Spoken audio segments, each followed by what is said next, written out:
Hello, I'm Mattias Martens, and I'm here to read you a timeless extract from How to Be a Hermit by Will Cuppy, published in 1929.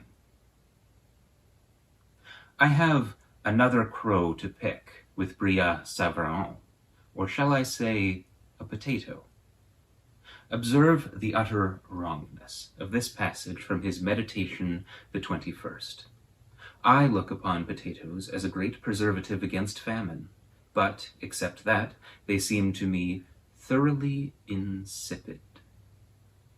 Now, I seldom indulge in violent abuse, but at the risk of provoking a duel, I declare that Brillat-Savarin says the thing that is not.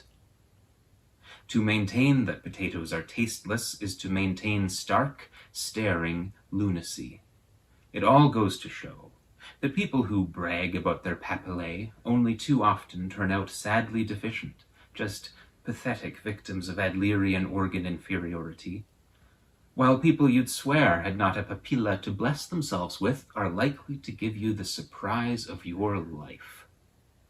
Economically, as well as psychologically, an abhorrence of potatoes leads to no good. Many of those who scorn this humble vegetable because it is abundant and inexpensive wind up in the poorhouse, though it is but just to admit that about an equal number become millionaires. It's a poor potato that won't work both ways. It is a not less significant fact that those who love potatoes, especially baked potatoes, are almost invariably a credit to themselves, their community, and their country. Brillat-Savarin appears also to regard the potato as a deadly poison, since he speaks of the necessary removal by the cook of its deleterious qualities, doubtless referring to the valuable mineral salts, vitamins, and horoscopes in the skins. All this is hard to bear, what with M. Tisson's book proving that potatoes cause idiocy, palsy, and leprosy, and the clamoring of those who stigmatize potatoes as unscriptural. They are not mentioned in the Bible. Worse, though it may be all newspaper talk, there are said to exist today in our midst some very tiresome persons out to stop the constant crossbreeding so essential to the health, happiness, and reproduction of the potato, on the ground that it is inimical to the morals of the tuber and will eventually undermine the home. What, they inquire, will happen to endogamy if all this exogamy is allowed to go on? And what, I ask right back, will happen to hermits and Colorado beetles if it isn't? Let them rave. Let a froward generation of artichoke fans run after their decadent groceries. Let Brillat-Savarin, swollen with insensate pride and truffles, lash his whiskers in impotent fury. The fact remains and shall not go unheard while I have strength to yell that baked potatoes are grand.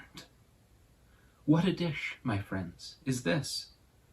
How new in season, how exquisite in sapidity, in form and flavor how easily digestible, with butter how like nothing else, with salt and pepper how perfectly damned gorgeous, the bachelor's delight, the paragon of edibles.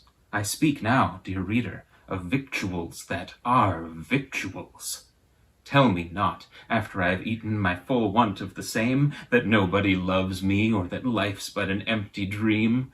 I know different. It is tragic, is it not, that our English and American bards have not devoted more attention to this inspiring theme. I confess with something akin to sorrow that I know of no epic, excepting a few in Lithuanian and several in the ancient Coptic, dealing at all adequately with the baked potato. If there is a better food, tell me what it is. You can't! I thought so.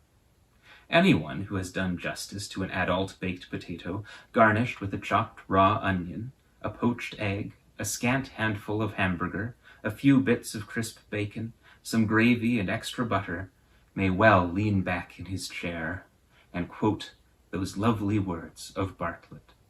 Fate cannot harm me, I have dined today. I've been Mattias Martens. Thank you for listening.